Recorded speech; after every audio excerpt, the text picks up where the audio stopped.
Saya buka Ibu ya. Assalamualaikum warahmatullahi wabarakatuh. Bismillahirrahmanirrahim. Nahmaduhu wa nasta'inuhu wa nastaghfiruh. Wa na'udzubillahi min syururi anfusina wa min sayyiati a'malina. May yahdihillahu fala mudhillalah wa may yudhlilhu fala hadiyalah. Asyhadu an la ilaha illallah wahdahu la syarikalah. Wa asyhadu anna Muhammadan abduhu wa rasuluh la nabiyya ba'dah. Alhamdulillah dan alhamdulillah pagi hari ini saya bisa menatap ibu-ibu solehah, adik-adik solehah yang mudah-mudahan di dunia selalu diberikan kesabaran, diberikan kesehatan, diberikan rezeki yang berkah, suami yang sayang, anak-anak yang soleh-solehah. Mudah-mudahan Allah mengumpulkan kita semua di jannah. Amin ya rabbal alamin. Tak lupa selawat dan salam kita sampaikan kepada kekasih kita Rasulullah Sallallahu Alaihi Wasallam yang alhamdulillah setiap bulan kita pelajari sabdanya. Dan hari ini kita sampai di hadis ke-13. Ibu-ibu solehah yang sudah punya bukunya atau sudah mendownload hadis arba'in, ibu tolong buka hadis ke-13, di mana di hadis itu kita akan membahas tentang cinta dan persaudaraan. Sebelum saya bahas nantinya, boleh Neng Panitia membacakan hadis ke-13. Ibu-ibu boleh dibuka ya. Mudah-mudahan dengan mempelajari sabda beliau, kita bisa bersama beliau di surga nanti. InsyaAllah. Amin ya rabbal alamin. Silahkan. Ahadukum hatta yuhibbul li akhihi ma yuhibbu li nafsihi. Yang artinya, tidak beriman salah seorang di antara kamu hingga dia mencintai saudaranya sebagaimana dia mencintai dirinya sendiri. Riwayat Bukhari dan Muslim. Iya. Jadi hadis ke-13 ini, Bismillahirrahmanirrahim, an Abi Hamzah Anas bin Malik radhiyallahu anhu khadim Rasulullah sallallahu alaihi wasallam an Nabi sallallahu alaihi wasallam qala la yu'minu ahadukum hatta yuhibba li akhihi ma yuhibbu li nafsihi. Hadis ini dari Hamzah Anas bin Malik radhiyallahu an, pembantu Rasulullah sallallahu alaihi wasallam. Anas ini sudah mendampingi Rasulullah sallallahu alaihi wasallam lama ya, Bu. Dan meriwayatkan hadis yang luar biasa. Apa sabda beliau?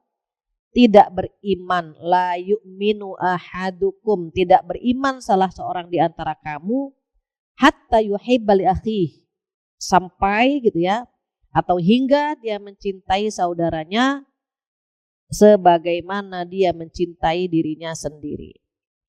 Hari ini kita akan belajar cinta. Pertanyaan saya, Ibu lebih cinta diri sendiri apa diri orang lain? Diri sendiri apa diri orang lain? Sendiri ya, itu normal. Hari ini kita belajar bahwa cinta itu mahal. Cinta itu energi yang Allah berikan kepada hambanya. Dan energi cinta itu berbeda-beda. Maka ketika kita membahas tentang mahabbah, tentang cinta, ada beberapa yang membagi cinta itu 3 macam. Yang pertama adalah cinta misi. Kalau bahasa anak sekarang cintanya on mission. Misi, punya tujuan gitu ya, punya niat yang luar biasa. Dan cinta misi ini cinta yang bertepuk sebelah tangan karena kita tidak mampu membalasnya. Apa contoh cinta misi? Contoh cinta misi adalah cinta para nabi kepada umatnya, kepada kaumnya. Ketika mengajak untuk menyembah Allah, itu cinta misi itu. Harapannya apa? Misinya apa? Agar kaumnya beriman, agar kaumnya selamat dari api neraka. Maka cinta Nabi kepada kaumnya termasuk cinta misi. Begitu juga cinta Rasulullah Sallallahu Alaihi Wasallam kepada kita, kepada umatnya, itu cinta misi. Kita bisa balas nggak, Bu? Nggak bisa. Semua cinta misi itu bertepuk sebelah tangan karena kita tidak mampu membalasnya. Rasulullah Shallallahu Alaihi Wasallam ketika mencintai kita itu cintanya luar biasa Ibu, sampai kepikiran di akhir usia beliau. Bayangkan Nabi Muhammad Shallallahu Alaihi Wasallam saat wafat bukan dipikirkan istrinya, bukan hartanya, bukan anaknya. Yang disebut di ujung usia beliau apa Bu? Ummati, ummati, ummati. Umatku, umatku, umatku. Kenapa? Karena beliau memikirkan kita bagaimana nasib kita di hari kiamat nanti. Bayangkan ketika beliau akan meninggal, akan wafat, itu ada yang ngetok pintu, yang buka Fatimah radhiyallahu anha, ditanya siapa, ayah sedang sakit, ayah tidak bisa diganggu. Maka yang mengetuk pintu pergi. Ditatap sekilas, maka dikatakan ayah sedang sakit, pergi. Rasul bertanya, siapa yang barusan datang ya? Fatimah tidak tahu ayah, wajahnya baru kali ini aku melihatnya. Maka beliau mengatakan yang barusan datang itu adalah malaikat Israel yang akan menjemput ayah. Nangis Fatimah di situ. Ketika sedang nangis dipanggil lagi sama Rasulullah Shallallahu Alaihi Wasallam, "Ta'ali ya bunayati, kemari anakku." Maka dibisikkan suatu kalimat yang membuat Fatimah tersenyum. Maka Aisyah penasaran, ya Fatimah, apa yang membuat engkau menangis dan apa yang membuat engkau tersenyum ketika ayahmu membisikkan sesuatu kepadamu? Maka Fatimah menjawab, bisikan yang pertama, ayah bilang kalau pertemuannya tidak lama lagi. Kalau usianya tidak lama lagi akan menghadap Allah Subhanahu wa Ta'ala. Kemudian aku menangis, kata Fatimah, karena pertemuanku dengan ayah sebentar lagi akan berakhir. Maka aku menangis. Kemudian ayah membisikkanku yang kedua. Apa kata ayah? Bahwa nanti di surga yang akan menyambut ayah adalah aku, kata Fatimah. Maka aku tersenyum karena ayah sudah memberikan garansi, ayah sudah memberikan kabar kepadaku bahwa yang nyambut ayah di surga adalah aku. Maka aku tersenyum, kata Fatimah. Ketika ketukan yang kedua, tahu kan Bu, malaikat Israel datang, Fatimah mempersilahkan masuk. Ngobrol gitu ya Bu ya. Kemudian Rasul bertanya, ya Israel, malaikat Jibril di mana? Malaikat Jibril dalam perjalanan. Sebentar lagi akan datang. Malaikat Jibril datang, ngobrol sebentar. Kata malaikat Israel, apa? Izin, saya akan mencabut nyawa Rasulullah Sallallahu Alaihi Wasallam. Ketika malaikat Israel akan mencabut nyawa Rasulullah Sallallahu Alaihi Wasallam, malaikat Jibril memalingkan wajah Bu. Ibu kalau ngeliat anak disuntik atau anak disunat suka gini kan Bu, gak tega gitu ya Bu ya. Itu yang dilakukan malaikat Jibril ketika Rasulullah dicabut nyawa. Dan itu terlihat Bu. Rasulullah melihat itu, apa kata beliau? Ya Jibril, engkau palingkan wajahmu ya Jibril. Apakah engkau jijik kepadaku atau engkau marah kepadaku ya Jibril? Apa jawab malaikat Jibril? Tidak ya Rasulullah, tidak. Lantas mengapa engkau memalingkan wajahmu? Apa jawab malaikat Jibril? Karena aku tidak tega melihat engkau kesakitan ya Rasulullah. Aku gak tega. Kemudian beliau nanya, dicabut nyawa sakit ya Jibril? Sakit ya Rasulullah, sakit. Seperti dikuliti dari ujung kaki, dikuliti, dikelet Bu. Sampai ke ujung kepala. Apa kata Rasulullah Sallallahu Alaihi Wasallam? Ya Jibril, jika memang dicabut nyawa itu sakit ya Jibril, izinkan aku menanggung semua rasa sakit umatku ya Jibril. Aku tidak ingin umatku kesakitan, izinkan aku menanggung semua rasa sakitnya. Adakah Nabi yang pernah begitu Ibu? Tidak ada. Tapi kan tidak bisa Ibu. Saking cintanya sama kita sampai-sampai beliau mau menanggung rasa sakit kita semua. Beliau ingin menanggung rasa sakit umatnya seluruhnya Ibu. Cinta beliau luar biasa kepada kita. Sementara kita cinta ke Rasulullah cuma di lisan. Kita bilang I love you ya Rasulullah, I love you, I miss you. Aku rindu, aku cinta. Tetapi kenyataannya kadang-kadang kita tidak benar-benar mengorbankan cinta kita ya Bu. Untuk Allah, untuk Rasulullah. Kenapa bisa demikian? Karena di hati kita cinta kepada dunia begitu besar. Sehingga cinta kepada Allah dan Rasulnya itu sangat sedikit. Maka itu cinta misi. Beliau itu cintanya luar biasa kepada kita. Sehingga nanti di hari kiamat yang paling sibuk adalah beliau mencari umatnya. Nah itu sampai karena gak bisa menanggung semua rasa sakit umat beliau menyebut nama kita ummati, ummati, ummati, umatku, umatku, umatku. Itu cinta misi ya Bu ya. Termasuk contoh cinta misi juga cinta guru kepada murid. Kita bisa berhitung, bisa membaca, kan guru-guru kita Bu. Bisa terbalas gak? Enggak. Cinta orang tua kepada anak-anak, itu cinta misi tuh Bu. Bisa balas? Enggak bisa Ibu. Walaupun kita pulang pergi gendong ibu kita untuk pergi haji Ibu, itu tidak akan pernah membalas jasa ibunda kita walaupun hanya satu desahan nafas saja ketika beliau akan melahirkan. Melahirkan itu berat, hamil berat.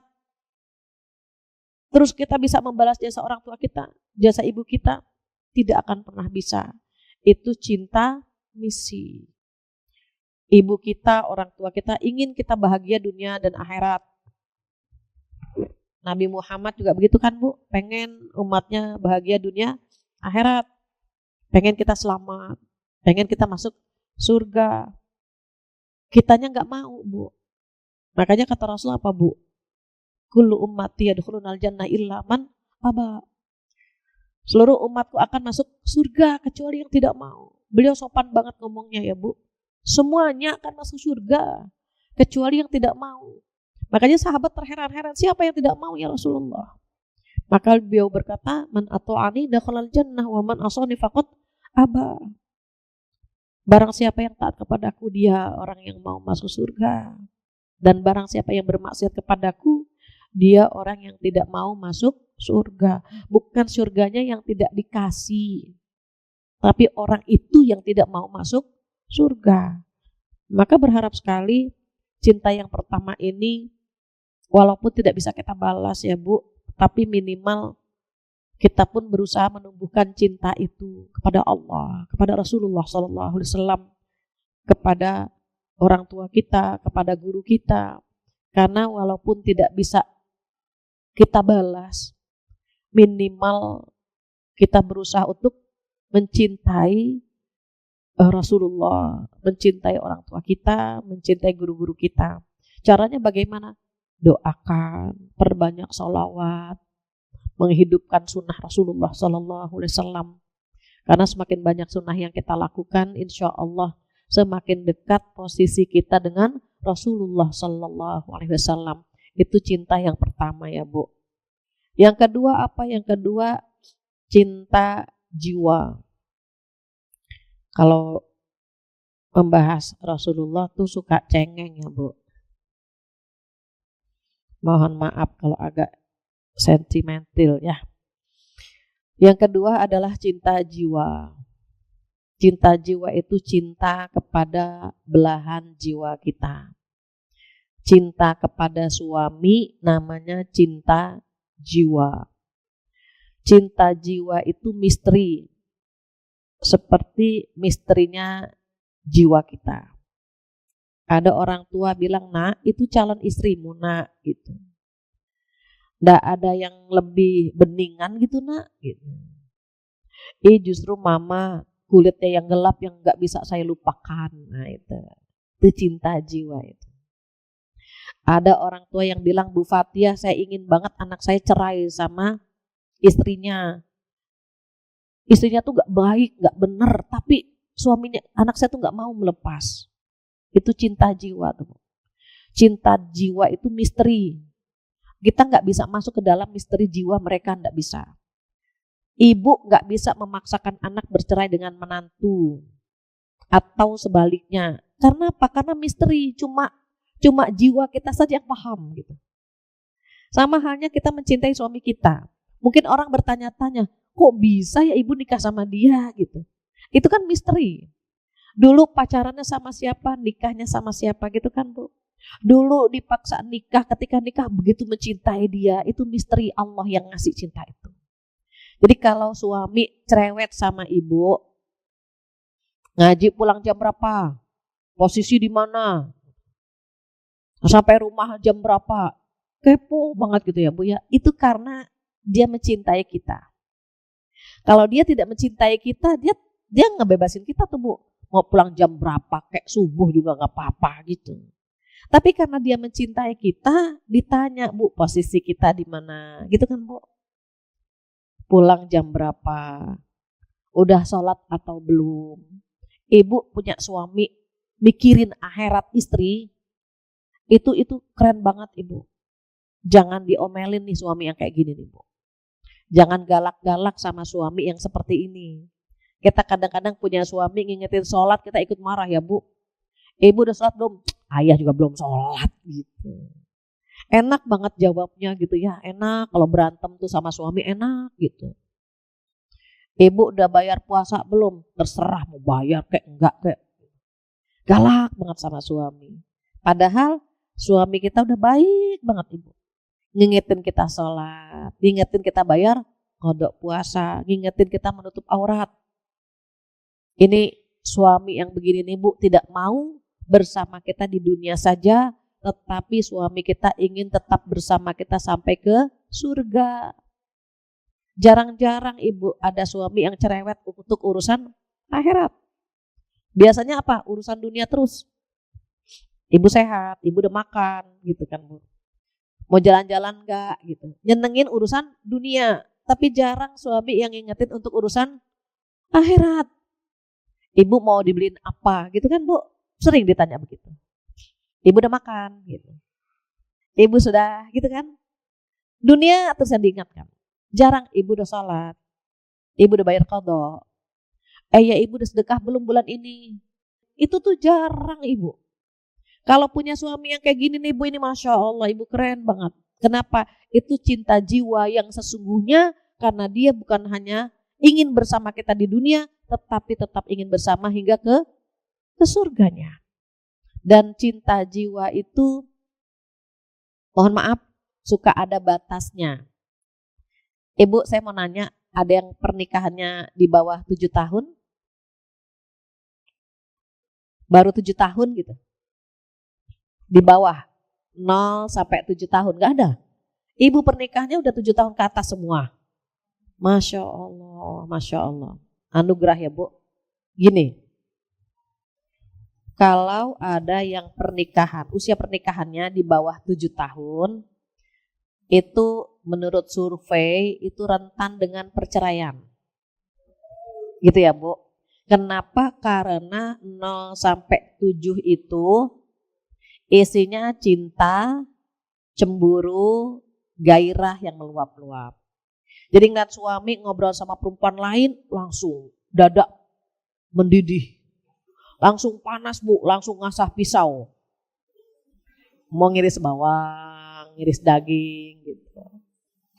Kalau sudah 7 tahun ke atas, itu cinta, ada gairah, ada cemburu, tapi ada pengertian gitu. Ada memiliki, ada memotivasi, ada kekhawatiran Bu kalau suami kenapa-napa. Itu kalau 7 tahun ke atas. 7 tahun ke bawah ada, tapi kualitasnya berbeda dengan yang sudah 7 tahun ke atas. Kalau belum ada rasa gini nih gimana gitu. Kalau belum ada rasa ini, kita sama-sama minta sama Allah.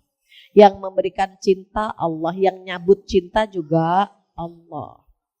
Bilang sama Allah, ya Allah satukan hatiku dengan suamiku. Ya Allah tambahkan cintaku kepada suamiku dan tambahkan cinta suamiku kepadaku ya Allah. Jadikan kami pasangan di dunia dan di surga. Dunia akhirat. Minta Bu sama Allah.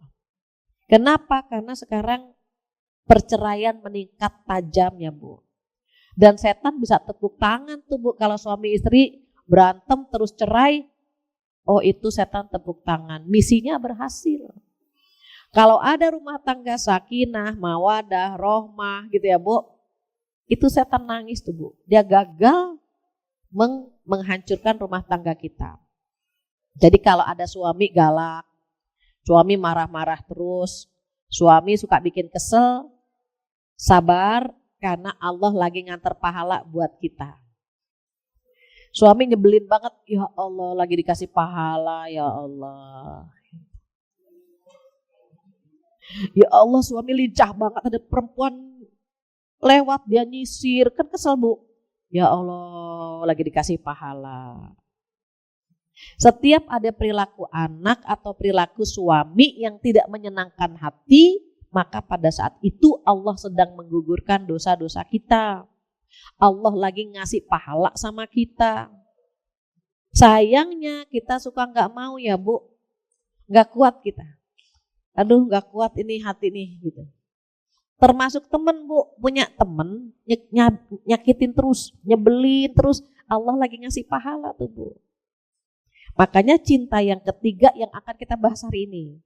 Apa cinta yang ketiga? Yang ketiga adalah cinta kepentingan. Yang pertama cinta misi, yang kedua cinta jiwa, yang ketiga cinta kepentingan. Cintanya karena ada kepentingan. Kepentingan itu bisa kepentingan dunia, kepentingan akhirat, atau kepentingan dunia dan akhirat gitu. Kalau kita punya temen ya Bu, bisnis bareng, bisa kerja sama bareng, kita dapat untung dari pertemanan itu namanya kepentingan dunia. Ibu pernah ke mall kan? Kalau di mall pelayannya bilang gini, Ibu ada yang perlu saya bantu gitu kan? Atau Ibu mau itu ya, mau butuh apa, cari apa, baik kan Bu sama kita. Itu cinta kepentingan namanya. Sekarang kalau dia bilang, Ibu ngapain? Kalau mau lihat-lihat aja, pergi. Ada orang nggak mau datang ke situ? Nggak. Sama halnya kita kalau ke kantor, ada OB atau ada di rumah ya Bu, Mbak kita nawarin, Ibu mau minum kopi atau air teh, baik banget kan Bu? Kalau kita di kantor kita nggak usah GR, ya Allah OB-nya baik banget, jangan-jangan dia cinta sama kita, enggak Bu. Kitanya jangan JR, jangan GR, itu cinta kepentingan. Ya kan Bu, kalau kita ke hotel, ya Bu ya, nyewa mau ke resepsionis atau dan seterusnya, oh dia servis kita. Kenapa? Karena ada cinta kepentingan. Kitanya harus paham, ini kepentingannya apa nih? Ada kepentingan dunia, ada kepentingan akhirat, ada kepentingan dunia dan akhirat. Nah ketika hadir di sini, yang ngajak kita ke pengajian ini nih siapa nih? Dia punya kepentingan akhirat. Ibu kalau ngajak temen, ngajak tetangga, ngajak saudara, ngaji yuk ke JGC. Ke Jakarta Garden City ada pengajian setiap bulan atau setiap pekan ngaji, yuk kita ajak teman, ajak saudara, itu kepentingan akhirat. Kenapa ketika kita nuntun teman kita 1 orang, nuntun teman kita 2 orang atau lebih, dan qadarullah dia mendapatkan hidayah di pengajian ini, maka kita sudah kaya banget Ibu. Apa kata Rasulullah? Demi Allah, demi Allah, demi Allah. Jika seseorang mendapatkan hidayah karena dirimu, lewat dirimu, maka pahalanya dunia beserta isinya. Kayak kan Bu? Makanya jangan jadi orang soleh sendirian. Ajak yang lain juga biar soleh juga. Nanti dia mentransfer pahala buat kita. Enak gak Bu? Enak. Maka kepentingan ini bisa jadi kepentingan dunia, kepentingan akhirat. Terus bagaimana dengan saudara kita? Nah teman-teman yang diajak ke pengajian ini kan berarti karena kita ada cinta kan Bu? Maka Rasulullah SAW mengajak kita untuk mencintai mereka seperti kita mencintai diri sendiri. Contohnya bagaimana? Katanya ibu-ibu kalau nggak pakai contoh kan suka ngambang ilmunya ya Bu. Nah kalau kita nggak pengen disakiti, orang lain pun sama nggak pengen disakiti gitu. Bisa dipahami ya Bu. Kalau kita nggak pengen hak kita diambil, orang lain juga sama haknya nggak pengen diambil. Kalau orang lain tidak ingin, gitu ya Bu ya. Kalau kita nggak ingin diomongin, orang lain pun sama nggak pengen diomongin keburukannya. Itu yang dimaksud dengan hadis ini. Jadi kita mencintai orang lain seperti kita mencintai diri kita sendiri. Apa yang kita senang orang lain pun demikian. Apa yang kita nggak suka orang lain pun demikian gitu. Maka ketika kita menyayangi saudara-saudara kita, sesungguhnya Allah pun sedang menyayangi kita. Kita senang sama orang lain, kita sayang sama orang lain, walaupun orang lain itu, orang tersebut tidak pernah menyayangi kita. Tapi kalau kita sayang, dia senang nggak? Senang. Ada orang tidak pernah hormat sama siapapun, tapi kalau kita hormati dia senang nggak? Senang. Jadi kita sedang belajar bagaimana agar kita bisa melakukan hal-hal yang baik kepada orang lain, sebagaimana kita pun senang kalau diperlakukan seperti itu gitu. Artinya apa? Penyakit hatinya dibuang. Kedengkian dibuang gitu Bu. Ngiri sama orang lain itu kita buang. Kenapa? Karena kita mencintai orang lain seperti kita mencintai diri kita sendiri. Maka ayat yang dibaca itu surat Al-Hujurat. Ayat 10, 11, 12. Ketika kita mencintai saudara kita ada beberapa yang kita ingin lakukan. Kita belajar mengamalkan surat Al-Hujurat tadi. Yang pertama Allah berfirmannya apa? A'udzubillahi minasyaitonirrajim. Innamal mu'minuna ikhwah. Sesungguhnya orang-orang mukmin itu bersaudara. Pakainya kalimat ikhwah, bukan ikhwan. Kalau ikhwah itu seperti saudara sekandung. Kalau ikhwan bisa positif, bisa negatif. Contoh, innal mubadzirina kanu ikhwanas syayatin. Gitu kan Bu? Sesungguhnya orang-orang mubazir teman-temannya setan. Pakainya ikhwan. Tapi kalau innamal mu'minuna ikhwah. Sesungguhnya orang-orang mukmin itu bersaudara seperti saudara kandung. Darah itu lebih kental daripada air. Saudara sekandung itu lebih kental Bu daripada teman. Begitu sesungguhnya. Tetapi saudara sekandung beda keyakinan itu gak ketemu di surga. Sementara saudara yang beda kandung karena satu akidah, karena satu keyakinan akan bertemu di surga. Mudah-mudahan kita yang duduk di sini ketemu semua ya Bu. Kita nanti bertetangga di surga insya Allah. Maka perlu istiqomah hadir di majelis ilmu. Terus kita juga menjaga hati yang orang lain gak mau, jangan pernah kita lakukan. Sebagaimana kita juga tidak mau. Maka dikatakan oleh Allah yang pertama bersaudara. Kalau sudah bersaudara bagaimana? Fa'aslihu baina akhwaikum. Kalau ada yang berselisih, damaikan. Aduh ini teman kita nih A sama B berantem terus. Berbulan-bulan gak saling sapa. Misalnya kita mikir tuh Bu gimana caranya biar A sama B akur lagi. Ada orang mau cerai, kita damaikan, pahalanya besar. Ada teman berantem terus, kita damaikan, pahalanya besar. Maka kita berusaha mendamaikan mereka yang sedang berselisih. Jadi pertama saudara ya Bu ya, seperti saudara kandung. Yang kedua damaikan jika mereka berselisih. Terus yang ketiga apa yang ada di surat Al-Hujurat ayat 11-nya? Ada kalimat la yaskhar qaumum min qaum. Jangan mencela satu kaum dengan kaum yang lain.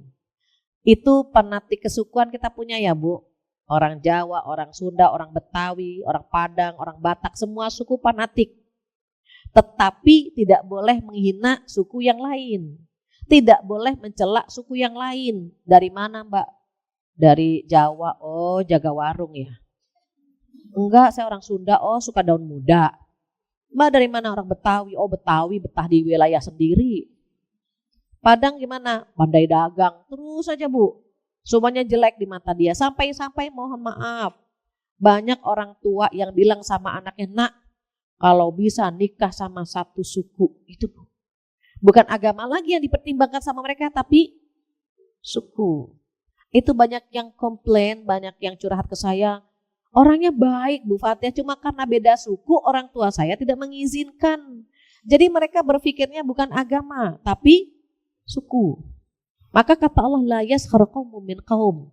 Jangan mencela satu suku, satu kaum dengan kaum yang lain. Artinya apa? Inna akramakum indallahi atqakum. Yang paling mulia di sisi Allah adalah yang paling takwa. Itu yang ketiga. Yang keempat apa? Yang keempat termasuk nisa. Perempuan tidak boleh mencela perempuan yang lain. Allah menyebutnya perempuan ya Bu.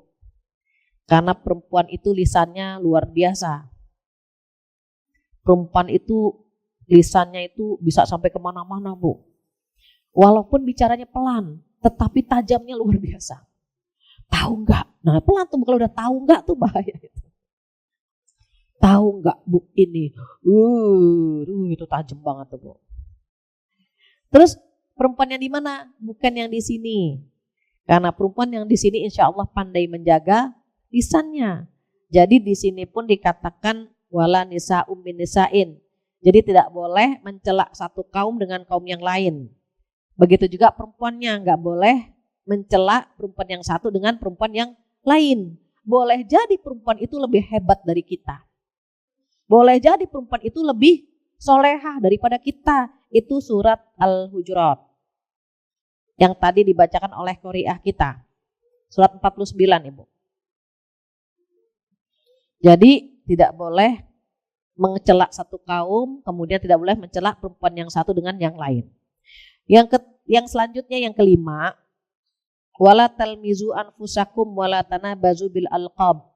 Bi'sal fusuqu ba'dal iman. Bacanya bukan bi'sal ismu ya Bu, bi'salis. Bi'salismul fusuqu ba'dal iman. Jadi jangan manggil dengan panggilan yang buruk. Dut kemana aja Dut gitu. Jangan datut. Nanti dipanggil tem kemana aja tem. Mereka punya nama indah. Mereka punya panggilan yang indah. Cari panggilan yang paling dia suka. Neng dari mana Neng? Nah kan itu enak. Mbak, Teteh. Enak kan Bu? Ketimbang sek pesek. Ya Allah sedih kita nutupin hidung kita. Allah melarang Bu, jangan memanggil dengan panggilan yang buruk. Diusahakan lisan kita kalau manggil yang enak-enak saja. Begitu. Kemudian di ayat ke-12, Allah meminta kita menjauhi buruk sangka. A'udzubillahi minasyaitonirrajim. Ya ayyuhalladzina amanu jtanibu katsiran minadh-dhann. Kenapa? Inna ba'dadh-dhanni ism. Jadi jauhi dari buruk sangka, negative thinking. Loh kok dia bisa beli mobil? Jangan-jangan. Nah itu Bu. Suudzon berarti Bu. Loh kok dia suaminya ganteng? Jangan-jangan itu rezekinya dia. Kita terkadang ada orang yang pas-pasan terus suaminya ganteng, kita suudzon tuh Bu. Gak boleh. Boleh jadi yang laki-laki tersebut jatuh cinta kepada akhlaknya, jatuh cinta kepada agamanya, tapi kita melihatnya gitu ya Bu ya. Ada seorang pria, Masya Allah dapat istri soleha, cantik, pinter, kaya Bu. Nah teman-temannya ini bilang apa? Kok bisa kamu dapat dia? Kamu pelet ya? Astagfirullah. Memang jodohnya. Kenapa? Ternyata pria ini paling taat sama ibunya. Sehingga ketika ibunya menyebut namanya, mendoakannya, langsung Bu tembus ke langit. Dikabulkan sama Allah Subhanahu wa taala, maka istrinya luar biasa. Padahal laki-laki ini biasa-biasa saja. Ketaatan dia kepada orang tua memberi keberkahan, membawa keberkahan. Sama halnya dengan kita. Ibu kalau masih punya orang tua, ini kan orang tua tadi cinta apa Bu? Cinta misi. Orang tua kepada anak cinta misi. Mumpung masih ada orang tua, ibu sering-sering cium tangannya. Assalamualaikum. Ini ta'zim, penghormatan. Kalau dicium ininya, keberkahan. Karena di tangan ini ibu kita berdoa. Jadi kita cium. Agar ada keberkahan. Karena kan tangan ini mengangkat tangan menyebut nama kita kan Bu, gitu. Kalau ini penghormatan, sama suami boleh nggak? Boleh. Ini sama suami malas banget cium tangannya. Ya mau berangkat, sini dulu ayah sini. Suami dipanggil, kita yang nyamperin Bu. Ayah sini sebentar, kenapa? Mau salim, ya Allah. Suami lagi di belakang, lari-larian, mau nyamperin kita. Dikira mau ngapain Bu? Mau salim doangan. Kita yang nyamperin suami, cium tangannya. Mau berangkat ngaji dulu. Mudah-mudahan lulus, mudah-mudahan dapat ilmu yang bermanfaat ya. Ya Allah Bu, itu gugur dosa kita Bu. Gugur dosa kita kepada suami ketika kita mencium tangannya. Anak-anak juga kita cium. Kenapa? Itu kita ada kepentingan kan Bu tadi Bu. Kepentingan sama anak, biar anak bahagia dunia akhirat. Begitu. Maka jauhi buruk prasangka. Yang selanjutnya apa? Wala tajassasu. Jangan mencari-cari kesalahan orang lain. Kesalahan kita banyak banget Ibu, gak usah nyari kesalahan orang lain. Allah melarangnya. Tahu gak dia? Kalau udah tahu gak tuh udah, wah itu panjang gitu. Kita sibuklah mencari kesalahan kita, kekurangan kita. Terus kalau melihat orang lain bagaimana? Ya Allah, dia memang punya karakter demikian, tidak baik. Tapi boleh jadi sedekahnya dia lebih besar daripada sedekah saya. Enggak jadi Ibu. Kalau misalnya kita melihat orang lain perilakunya enggak menyenangkan. Ya Allah, boleh jadi perilakunya demikian kurang menyenangkan. Tetapi tahajudnya mungkin lebih banyak daripada saya. Enggak jadi Bu, kita mau merasa baik. Karena apa? Karena di mata kita yang lain itu lebih baik daripada kita. Malah kita malu Bu, kalau kita merasa kita diri lebih baik, malu. Ya Allah, ini karena kebaikan Allah saja menutupi aib kita. Sehingga orang melihat kita seakan-akan kita baik ya Bu. Padahal boleh jadi di luar sana banyak banget yang lebih baik daripada diri kita. Maka wala tajassasu. Terakhir, wala yaghtab ba'dukum ba'dha. Jangan suka bergunjing. Jangan ghibah. Apa ghibah? Ghibah itu menceritakan keburukan orang lain yang kalau orang itu dengar dia merasa malu atau marah. Itu namanya ghibah. Tapi kalau membuat orang lain senang nggak apa-apa Ibu. Contoh, Ibu tahu nggak jamaah di JGC? Ya Allah, ibu-ibunya sabar banget. Marah nggak dibilang begitu? Enggak. Maka itu bukan ghibah. Tapi kalau ya Allah, ibu-ibu yang ngaji di JGC itu kok astagfirullah. Kita nyebut yang buruk. Orang merasa malu atau marah itu ghibah. Terus sahabat bertanya, walaupun yang kita ceritakan yang sebenarnya, itu dia yang sebenarnya justru ghibah. Kalau bukan yang sebenarnya namanya fitnah. Misalnya kita punya tetangga, betul sih dia oplas. Operasi plastik Bu. Terus kita ngomongin dia merasa malu, itu ghibah. Tetapi kalau dia sudah terus terang menyampaikan, gitu ya Bu. Saya kemarin oplas misalnya. Hidung saya jadi takabur kan sekarang misalnya gitu ya Bu ya. Oh dia sudah memproklamirkan. Ketika kita membicarakan dia gak ghibah lagi. Kenapa? Karena orang itu sudah memproklamirkannya, sudah menyampaikannya. Maka itu tidak ghibah. Ini kalau orang itu gak tahu Bu. Dia gak suka banget kalau omongan aib ini dibocorkan. Dia gak suka. Itu namanya ghibah. Sementara perempuan paling senang ini kan Bu. Ngerumpi itu enak banget gitu. Kalau nggak ngerumpi sariawan kita. Ya Allah mulut asam banget gitu. Kenapa Mbak asam? Itu Bu belum ngerumpi dari pagi. Ya Allah. Jadi kalau lagi ngerumpi bagaimana? Kita sama-sama istighfar. Terus gimana? Bubar.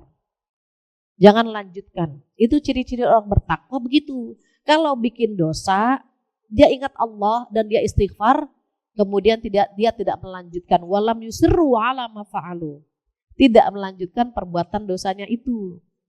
Maka kalau kita perhatikan, oh Allah mengatur sedemikian indah antara kita dengan saudara kita, maka tinggalkan yang dilarang. Apa yang dilarang?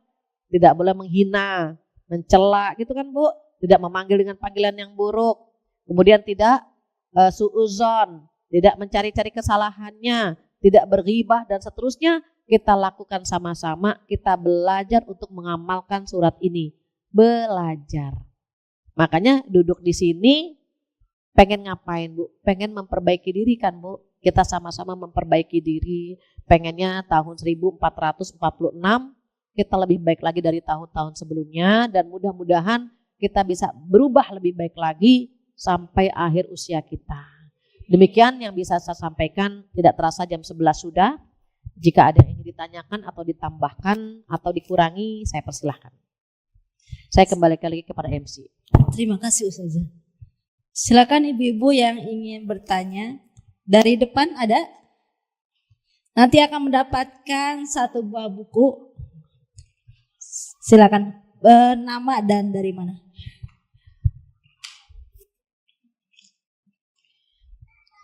Langsung aja ya. Bismillahirrahmanirrahim. Assalamualaikum warahmatullahi wabarakatuh. Waalaikumsalam warahmatullahi wabarakatuh. Nama saya Bilkis dari Jati Bening, Pondok Gede. Saya ingin bertanya Ustazah. Ya, semoga Ustazah selalu dalam lindungan Allah, Amin. Sehat selalu dan panjang umur. Amin, amin, rabbal alamin. Saya ingin bertanya, misalnya nih kita gibah gitu ya kepada teman kita, tapi itu untuk diambil pelajarannya gitu, Jadi tidak ingin untuk orang lain tuh tidak suka gitu dengan orang yang kita gibahin gimana. Jadi hanya untuk diambil pelajaran saja gitu. Seperti itu. Ibu kedengeran di belakang, boleh nggak sih ngegibah biar bisa ngasih pelajaran gitu maksudnya ya Bu? Kedengeran ya Bu? Nah itu pertanyaan pertama. Yang kedua di belakang katanya ada lagi tuh satu.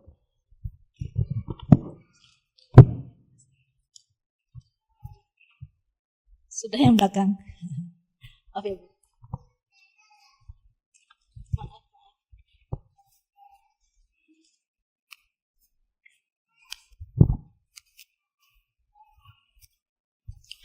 Assalamualaikum warahmatullahi wabarakatuh. Waalaikumsalam.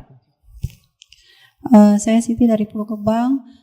Ustazah, saya mau tanya, tadi Ustazah membahas soal pernikahan. Yang mau saya tanyakan, apakah kita kalau semacam dijodohkan atau dipaksa orang tua untuk menikah, apakah itu termasuk emang jodoh kita atau bagaimana? Lalu bukankah dalam pernikahan itu kita mencari kedamaian, ketenangan?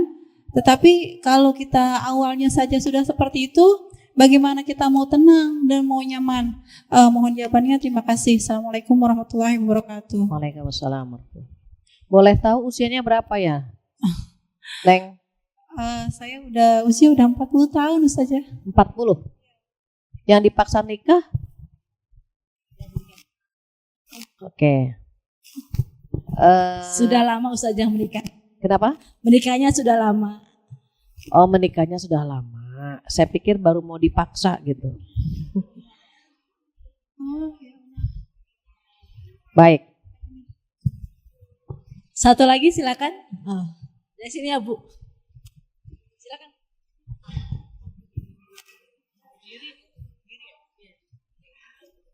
Assalamualaikum warahmatullahi wabarakatuh. Waalaikumsalam warahmatullahi wabarakatuh.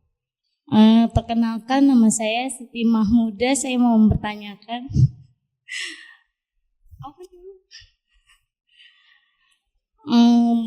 bagaimana Ustazah untuk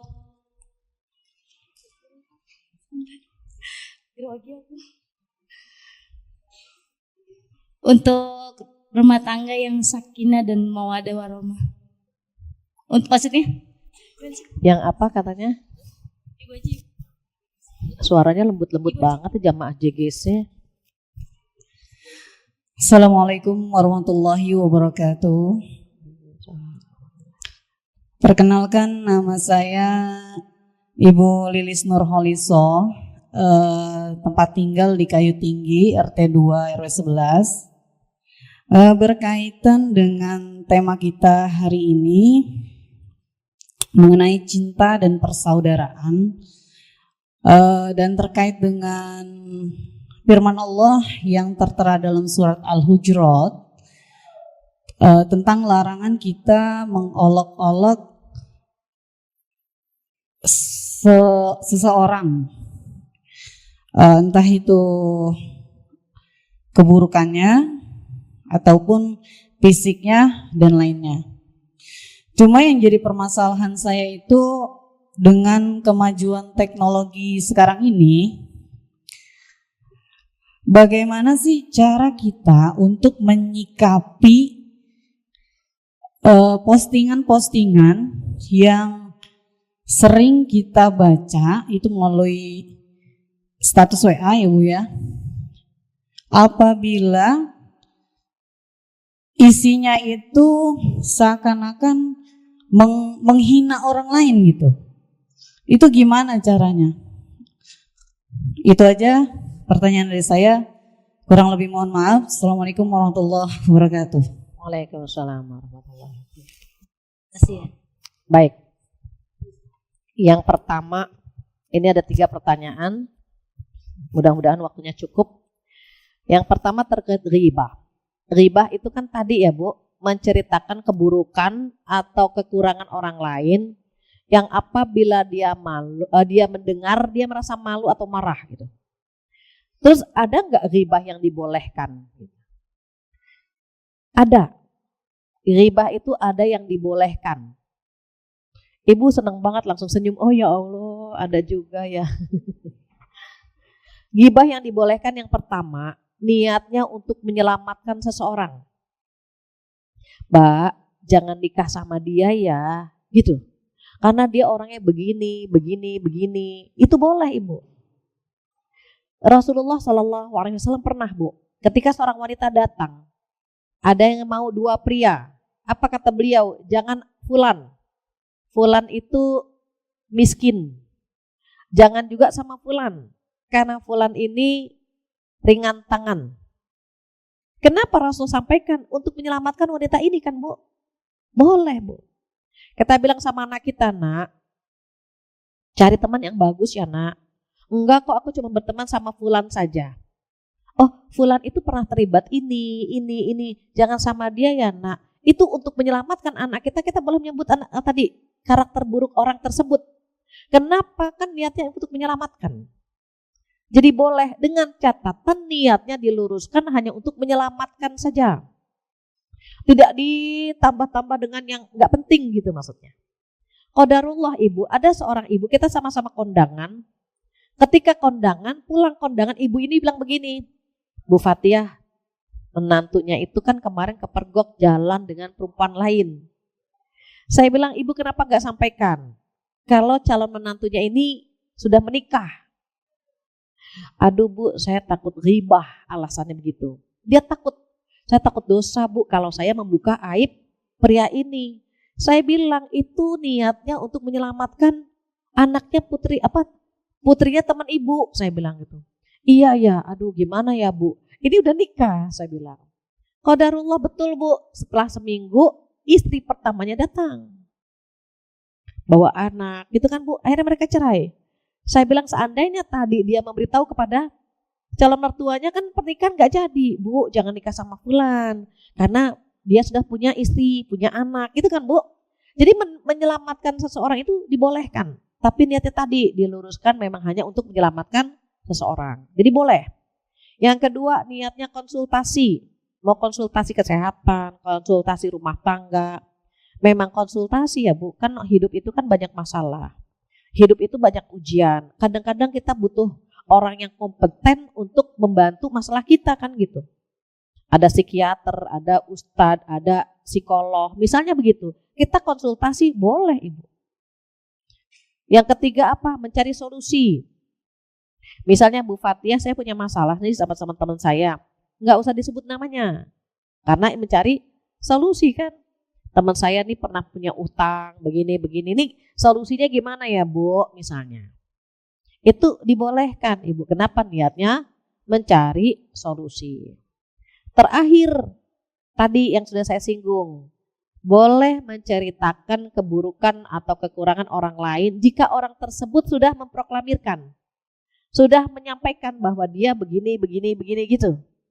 Jadi kalau dia sudah membongkar aibnya dia sudah menceritakan tentang kekurangannya, dianya sudah menyampaikan. Jadi kalau kita menceritakan kekurangan dia sendiri sudah menyampaikannya dan memproklamirkannya. Bahkan dia bangga dengan dosa itu. Contoh, mohon maaf Ibu. Sekarang kan banyak orang berzina. Kalau dulu orang berzina tuh Bu malu. Sekarang orang berzina diundang di podcast kan Bu? Dia diundang ke podcast, dia cerita, oh ibu pernah melakukan hubungan intim sama fulan, iya, berapa kali, sekian kali, dia cerita. Kita gak suka kan, kok dia membongkar aibnya gitu. Terus tiba-tiba misalnya adanya, siapa tuh yang pernah berzina gitu ya, oh si fulan, gak dosa. Tetapi jangan juga menjadi konsumsi publik, orang begitu mah gak usah diceritain gitu. Kenapa? Dia bangga melakukan dosa. Jangan disebarkan. Tetapi ketika membicarakan dia, gak dosa, tidak termasuk ghibah maksudnya. Kenapa? Karena dianya sudah terus terang dengan dosanya dia tadi. Maka 4 itu yang membolehkan. Nah di antara 4 itu yang mana? Kalau memang yang pertama, berarti yang pertama boleh. Begitu. Kedua, terkait dengan masalah umum ya. Banyak yang dipaksa nikah sama orang tuanya atau sama temannya dan seterusnya. Jadi gini, ketika seseorang dicarikan pasangan oleh orang tuanya atau kakaknya atau adiknya, maka tugas kita yang pertama adalah istikharah. Kenapa? Karena kalau udah istikharah, hati kita tenang, even dipaksa, tapi ada ketenangan. Seandainya waktu itu bisa komunikasi dengan baik, gitu ya, itu lebih baik. Karena orang tua itu ingin mengamalkan surat An-Nur ayat 32 kalau nggak salah. A'udzubillahi minasyaitonirrajim wa ankihul ayyama minkum wassalihina min ibadikum. Apa wa ankihul ayyama minkum? Nikahilah mereka yang masih sendiri, anak yang masih sendiri, adik yang masih sendiri gitu. Atau orang tua yang janda muda, terus ibu nikah lagi aja gitu. Jadi wa ankihul ayyama minkum wassalihina min ibadikum itu kita dianjurkan untuk mencarikan pasangan. Entah itu buat anak kita, adik kita, kakak kita, boleh jadi orang tua itu ingin menyelamatkan kita. Sehingga dicarikanlah sosok yang bisa jadi imam dalam rumah tangga kita, sosok yang di mata orang tua insya Allah baik begitu. Kalau sekarang kan bisa komunikasi kan, ayah kalau bukan sama dia gimana? Saya sudah istikharah, ternyata hasil sholatnya kurang bagus. Bagaimana kalau bukan sama dia? Itu dikomunikasikan. Ada seorang anak laki-laki ketika berkata kepada ibunya, saya itu mau nikah tapi takut ibu gak setuju.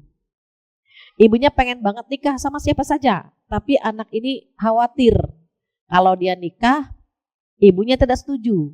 Maka ibunya bilang apa? Nak, kalau sudah istikharah, ibu atau umi akan ngikutin hasil istikharah itu.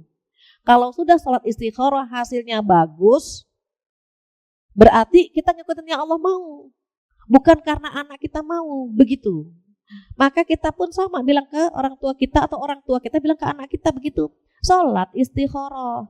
Kalau hasil sholat istikharahnya bagus, kita ngikutin Allah nih. Bukan ngikutin anak atau bukan ngikutin orang tua. Kita udah sholat istikharah. Kalau ternyata sholat istikharah hasilnya kurang bagus, kita bukan melarang dia nikah sama orang tersebut, tetapi Allah tidak merestuinya. Maka yang pertama dipegang dengan kondisi ini, komunikasi. Yang kedua, dia komunikasi dengan orang tua ya.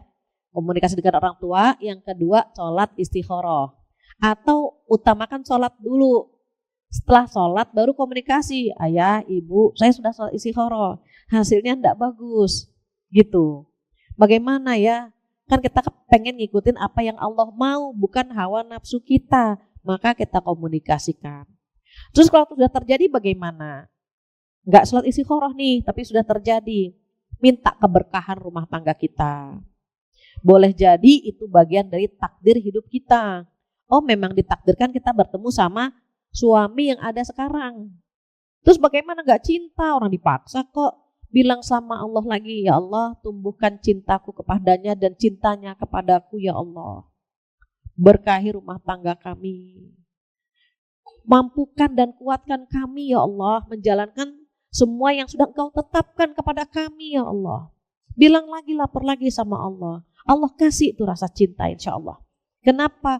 Karena kadang-kadang berapa banyak orang yang nikah karena cinta nggak awet juga kan Bu. Gitu. Intinya apa? Tanya sama Allah, minta sama Allah, semoga dikuatkan dan dimampukan. Begitu. Terakhir apa? Terakhir masalah memperolok. Kalau ada orang yang memperolok kita, ngebully kita, ngomongin kita, alhamdulillah dia ngasih pahala buat kita. Gitu ya Bu. Kita difitnah, kita dicaci maki, kita gitu kan Bu. Ya Allah, alhamdulillah dia mentransfer pahala buat kita. Kenapa kita tidak bisa menahan semua mulut orang lain? Jangan ngomongin kita, nggak boleh kan Bu? Kita nggak bisa menutup mulut semua orang. Tapi kita bisa menutup telinga kita kan? Jangan didengerin, tutup aja telinga kita. Terus bagaimana kalau yang di postingan? Kalau postingan yang nggak bermanfaat, scroll, lewatin aja. Jangan ikut-ikutan. Oh ternyata dia, iya Allah, capek. Yang penting-penting saja. Kan gak ada kaitan sama kita. Yang dibully orang lain, yang membuli orang lain, kaitannya sama kita apa? Nggak ada. Ya kan Bu? Kalau kita ikutan, nah itu kita istighfar tuh Bu. Atau orang yang membuli kita, alhamdulillah ya Allah, Allah mau ngangkat derajat. Mau diangkat di derajat kita nih. Atau Allah mau ngasih pahala sama kita. Karena berkaitan sama kita. Kalau sekarang orang yang membuli orang lain, yang dibully orang, yang ngebully orang, kaitannya sama kita apa? Nggak ada manfaat, scroll aja. Scroll. Kecuali kalau orang itu bersama kita. Gini Bu, kita ada berlima ya Bu, berlima. Terus salah satu dari 5 orang ini bilang gini, tahu nggak Bu ini? Gitu ya Bu ya. Kita tidak ikutan, tidak ikut membuli, tetapi membantu membersihkan nama dia. Memang dia kekurangannya itu sih memang. Yang saya tahu kekurangan dia sedikit lah ketimbang kekurangan kita ya gitu. Tapi kelebihan dia, nah sebutkan tuh Bu kelebihannya. Agar dosa kita dan dosa orang yang ada di situ hapus semua. Kalau misalnya kita lihat postingan yang dibully teman kita tahu dia orang baik. Boleh kita bersihkan. Tapi kalau kita nggak kenal sama dia nggak kenal sama kita, yang bully juga kita nggak kenal, scroll aja, lewatin. Tapi kalau yang dibully kita kenal, dia orang baik, kita bersihkan namanya. Sebetulnya nggak begitu loh Mbak, gitu. Sebetulnya gitu. Kenapa? Agar nama dia tetap bagus dan kita bisa menggugurkan dosa-dosa orang yang memfitnah dia. Demikian, Allahu a'lam. Ibu, jangan lupa kalau sekarang lisan nggak bisa dimintakan tanggung jawab, jari kita dimintakan tanggung jawab Ibu. Yang kita posting, yang kita tulis itu dimintakan tanggung jawab di hari kiamat nanti. Makanya ketika almarhum Krisye mau nyanyi apa yang ada lagu kan Bu yang akan datang hari gitu Bu ya. Mulut dikunci, kata tak ada lagi. Itu mau nyanyi itu Bu, nangis Bu, berkali-kali nangis sampai diulang lagi. Ketika mau nyanyi lagi nangis lagi Bu, sampai kertasnya tuh basah sama air mata. Almarhum Krisye. Kenapa? Karena itu kan yang ada di surat Yasin kan Bu. Semua akan dimintakan tanggung jawab. Makanya baru nyanyi lagi, nangis lagi. Akan tiba masa tak ada suara dari mulut kita. Itu nangis lagi Bu. Nggak selesai-selesai Bu. Saking takutnya dengan seluruh anggota tubuh yang dimintakan tanggung jawab. Even sekarang lisan tidak berucap tetapi tangan tuh nggak kalah sadisnya kan Bu. Ngeri. Jadi kalau kita mau posting yang bermanfaat, mudah-mudahan tangan kita mendapatkan pahala. Tapi kalau kita baca yang tidak bermanfaat, tinggalkan. Semoga bisa mengurangi dosa-dosa kita. Demikian ibu-ibu solehah, alhamdulillah mendekati 11:30. Saya rasa cukup sekian untuk pertemuan hari ini. Mudah-mudahan hadis yang kita bahas hari ini bisa kita amalkan dan kita dikuatkan, dimampukan untuk mengamalkannya. Jika ada kesempurnaan milik Allah saja, kekurangan dari saya mohon dimaafkan. Kita tutup dengan doa penutup majlis bersama-sama. Subhanakallahumma wa bihamdika asyhadu an la ilaha illa anta astaghfiruka wa atubu ilaik. Kurang lebihnya mohon maaf. Wabillahi taufiq wal hidayah. Assalamualaikum warahmatullahi wabarakatuh.